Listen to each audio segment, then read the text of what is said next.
Hi, and welcome to another episode of Healthy Distractions, the show with two Marvel fanboys who talk all things Marvel except for when we don't. I'm Jeremy. I'm Matt. And Matt, today we're going to talk about Doctor Strange. We recently rewatched it as we were revisiting all the Marvel movies, and I think we have some interesting retroactive views on it. Especially after seeing Infinity War. Well, right. I mean, seeing this movie after Infinity War puts it in a completely different context for me. I don't know how you feel. When I first saw the movie, I actually wasn't 100% sold. It was an origin story, but it felt a little forced.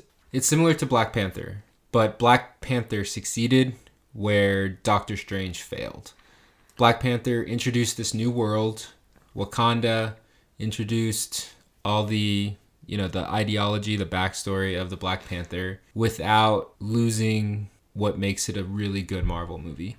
Whereas Doctor Strange, they needed to introduce the magic world, which ties into, obviously, the MCU and Time Stone and Infinity Stones. It just kind of fell flat. Well, I like that comparison. I think like with Black Panther, what made that so successful was they were definitely introducing the world to Wakanda and to this whole new technology and setting, but that wasn't the focus. The focus was the struggle of T'Challa and actually having a compelling movie around Killmonger and identity. All these different like really substantial things. Whereas Doctor Strange, as you were saying, was more about just setting the stage for future things to come. And going back to Black Panther, they had a great cast around them. So it wasn't just about T'Challa and it wasn't just about Wakanda. It was about Killmonger, like you said. It was about Shuri, it was about Okoye, and all of the other characters. Aside from Tilda Swinton, there really was no other compelling character in this movie. Even I didn't think she was that compelling. And they kind of misused her, so... You had mentioned that the movie sort of falls flat in certain areas, and I think that's because it falls into the problems of doing an origin movie. Especially when you're 15 movies into this whole franchise of doing another origin story, that there's certain beats that they have to hit that we are already familiar with. As an origin story, I think this is probably I'm hoping this is the last time they do this kind of movie. I know they have Captain Marvel coming out next year, which is going to be an origin story, but they talked about how they're trying to revamp the structure and the whole outlay of the whole movie. You know, we've been trained to know when certain beats are going to happen. There's the first act where the heroes sit back, then they get the powers, they learn the powers, then they fight the villain that's just like them. And so this movie, despite, being a completely different setting and introducing us to magic and how magic works, it still feels, I guess, less magical because we've seen a lot of this before. Knowing what you know now, do you not think an origin story was important for Doctor Strange? Or could they have just maybe done like a quick flash in the first 10-15 minutes of a movie and go from there? I don't know, because I was thinking, what's the alternative? And, there's an alternative where they could have done it sort of like The Matrix, where it's much more mysterious and then awe-inspiring. But even that doesn't mean they try to copy another reality-bending movie with Inception, and that doesn't really work. I think it leads to what you're saying, though, about how because this movie seems like it's just really set up an exposition and trying to explain wizards so that when you see wizards in Infinity War, you're not asking why are there fucking wizards in Infinity War, that his character is more in service of that plot instead of being in service of being a compelling character. That's the thing that I thought was so weird with Infinity War was in that movie, he feels completely essential and really, essential because of his power set, because of his insight. And then in Doctor Strange, he just feels like he's like Cumberbatch was going through the motions a little bit. Yeah, and I don't know if this is just first movie figuring out what kind of role I'm playing as an actor. Almost all of the original origin stories sort of had this problem where the main actor was still kind of awkward in his character. The exception being Robert Downey Jr. And that is probably because Tony Stark is Robert Downey Jr. Chris Evans and Chris Hemsworth, they had to come into the role a little bit more. Benedict Cumberbatch, to his credit, in Infinity War, he came into this role and he embraced it. One of the other problems with watching this movie retroactively is seeing how awesome his powers actually are. And how come we didn't get any of that in Doctor Strange, in his solo movie? It's unfair to go back and say like, oh, it didn't have that much of an impact. But then at the same time, now that we see what the potential was with Infinity War, it's almost like we got a little bit shunted from the true potential of this movie. Right. I think that's also the issue is, speaking of his powers, in the Doctor Strange movie, magic is really, there's that really cool scene with the multiverse I think that was trippy and was totally going for what the movie was pitched as, this very psychedelic, weird journey. But that was very much a taste and not the full appetizer, not the full meal. And we see structurally that like, okay, well, you can really just manifest these few shields and these few weapons. I get it. He's untrained, but once again, like we've seen 15 of these movies. It's like, why do we need to like go through the training wheels, the magic? Like, let's do something magical and really that's something that could be really exciting for the audience. And that's why, just to skip ahead a little bit, that's why, like, at the end of the movie, when there's that post-credit scene with Mordo and he takes the guy's powers and he says there should be no more wizards or there's too many wizards. I know they're doing complete sequel baiting. They always picture these things as franchises, but my thing was, but do I really care if this is as far as they're going to take it? Do I really want to see another story like this if that's all they're going to do with these powers? If they're going to constantly limit themselves because they're afraid of how it's going to affect other movies or for whatever reason? Yeah, and even Tilda Swinton, who was the Sorceress Supreme in the Ancient One, when she was fighting, her powers were pretty limited too. Like, she didn't do anything spectacular or amazing. She had shields and little, like, the little sorcerer fans around her arms, which were still cool, don't get me wrong, when seeing it. But really what they did was just try to mindfuck you in regards to the environment that they were in. I think you said it before. They took a very Inception-like approach for this movie with the scenes and the awe-inspiring moving cities and moving, weird, trippy shit. But I think it failed in regards to what Inception actually accomplished. Right. I mean, that bothered me as well because I know the hype and the lead-up for the movie, the way they were selling it, was going to be a mindfuck for the audience.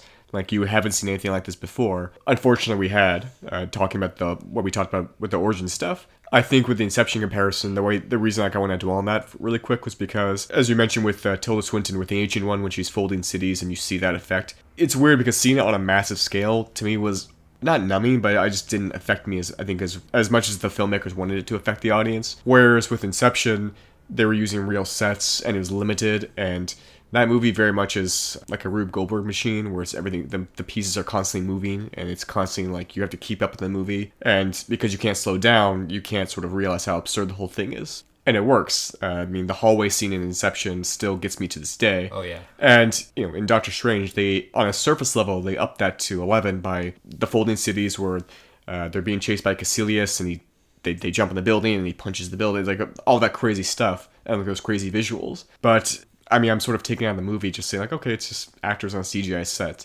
which maybe that's my own hangups, but I think that also is a shortcoming of the film. So, expressing my lackluster response to watching the movie again, my question to you is, do you even want to see a sequel? This is tough. I do and I don't. I do because after seeing him in Infinity War and seeing the potential that's there, it's hard for me to say, no, I don't want to see this again. And knowing that we've already had the origin story, they've already introduced magic, and we've seen magic executed on a very fun and exciting scale in Infinity War, I want to see it because he really was the best, or at least the second best character in this new movie. So maybe now that he's got a groove and they kind of have a better idea of what they want to do with the character and his powers and everything, they can focus on that and make a second Doctor Strange movie very compelling. My only concern would be the villains, where they go with the villains. You probably can't bring Dormammu back. That would seem a little bit weird. Well, I think it'd be great if, for the sequel, they're fighting this wizard, then just like, but he's not that powerful. There must be some power behind him. And then like one character's just like, is it Dormammu? It's just Dormammu, right? It's Dormammu. Okay. But on the other hand, I almost don't want to see a sequel because I don't know if I would really enjoy a solo movie again all that much. Doctor Strange as a character succeeded in Infinity War because he was surrounded by Tony Stark, by Spider-Man, and he had that other powerful character on screen with him clashing and butting heads all the time. So unless we can get something similar to that in a Doctor Strange movie, I really don't know if I'm really all that excited for a second Doctor Strange movie.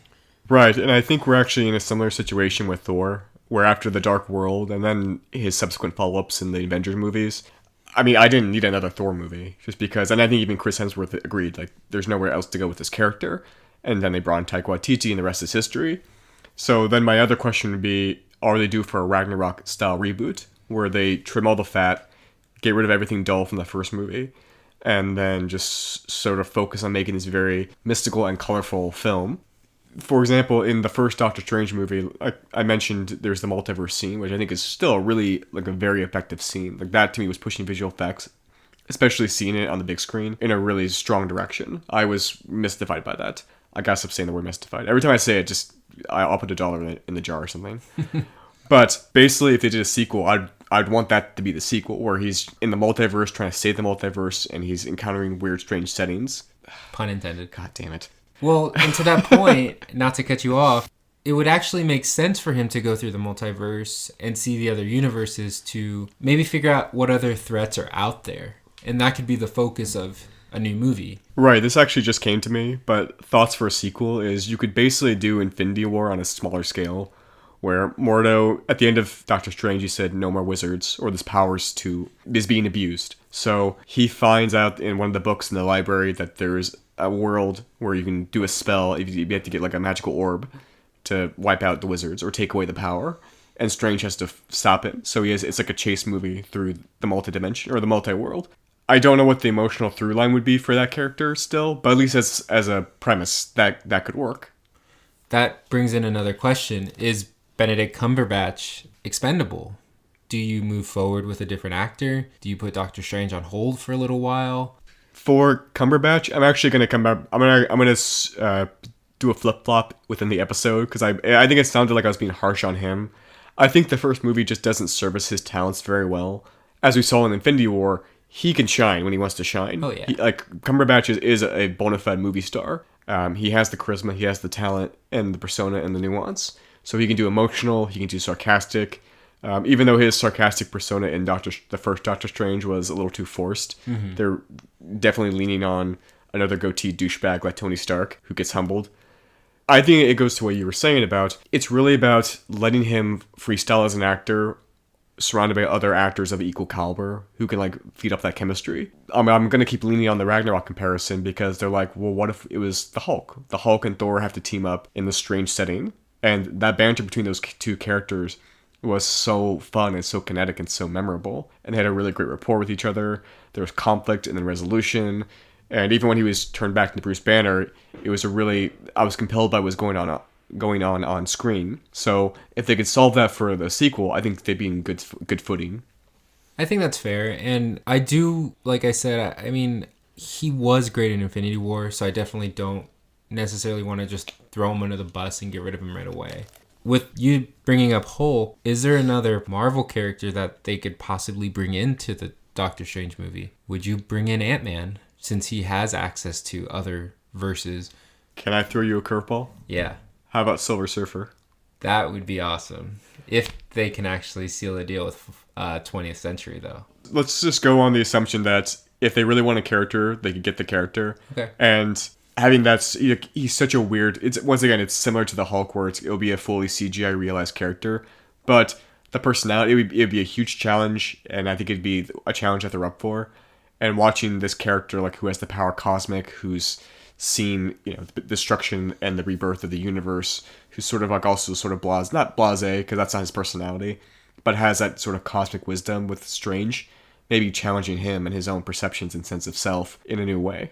Yeah, I would be totally down for Silver Surfer. I think we brought that up before. Silver Surfer is just one of those characters that interests me. I don't know too much about. I know he's powerful. I know he works for Galactus, and I know he had his homeworld and his family destroyed. Actually, or saved, and exchange. in return he would work for Galactus. So that would be great. I didn't even think about that. And that also does solve your villain problem, because who's more powerful than Dormammu? Galactus. I like where your head's at, Jeremy. Well, I'll tell you, Matt, cocaine's a hell of a drug. The last thing I want to bring up, and this has been bothering me from the get-go, not just with Doctor Strange, but all movies, and even in Infinity War, it was very noticeable, the wig. The wigs, I mean, I don't understand. Like in Ragnarok, the wig just looks so fake. I don't understand why they just can't just use real hair, or I don't know. It just sticks out to me. In Ragnarok, it looked a lot worse than in previous movies. Which is so weird. But I think they were just ready to get rid of it. It was almost like, guys, it's going away. Don't worry about it. Chris Hemsworth is going to have his real hair. No. The Doctor Strange's wig in Ragnarok. Oh, Even that one little scene, it looked so wiggy. Yeah.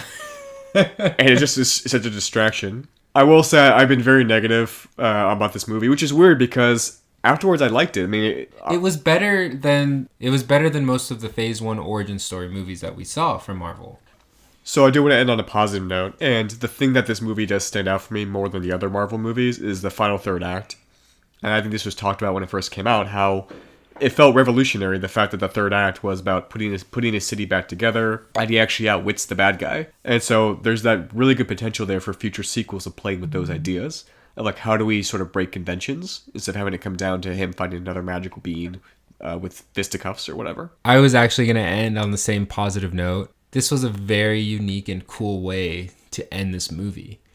That scene with Dormammu alone was better than all of the other fight scenes that they had in this movie. It was visually interesting. I mean, that's why I said, like, I like when he goes into the dark dimension, you see this really weird psychedelic setting contrasted with him outwitting this eternal being, which I thought was very exciting. Yeah. On that note, I think that concludes Doctor Strange. Did you have any healthy distractions that you'd like to recommend this week? The only one I have to recommend this week is a book I just started reading called War and Peace, written by Ronan Farrow. He was one of the writers for The New Yorker that broke the Weinstein case. Really smart guy. And the book's about the declining state of the State Department and why diplomacy is important. It chronicles his time there with trying to end the Afghanistan war and all this different stuff. But it reads like a spy novel. It's very, very engaging. And I super recommend it, especially if you're looking for dipping your toes into foreign policy or anything in that area. You do know who our audience is, right? Incels. They don't care about politics. I don't care about politics. Well, that's a shame. No, I'm just kidding. Because that spoils our next episode. Or does it? I actually have one as well. I started watching a show on Netflix. It's called The Rain. And I've only 2 episodes in.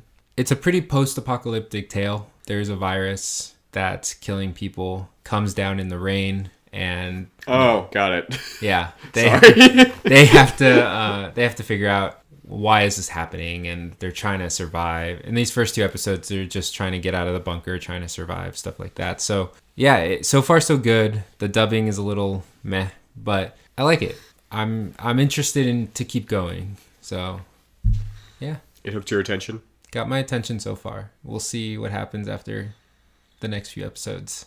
Okay, because if it shits the bed at the end, you have to come on this podcast and refute it. So keep that in mind. Yeah, I have no problem with that. As always, we'd love your feedback. Please rate and review us on iTunes or wherever you subscribe to our podcast. You can contact us at healthydistractionspodcast@gmail.com. Find us in our Facebook group by searching Healthy Distractions. On Twitter at health_distract. And yes, please tell us if you've had a chance to revisit Strange, what your thoughts were, and would you want to see a sequel? And what would you want to see in that sequel? As always, I've been Jeremy. I've been Matt. Later.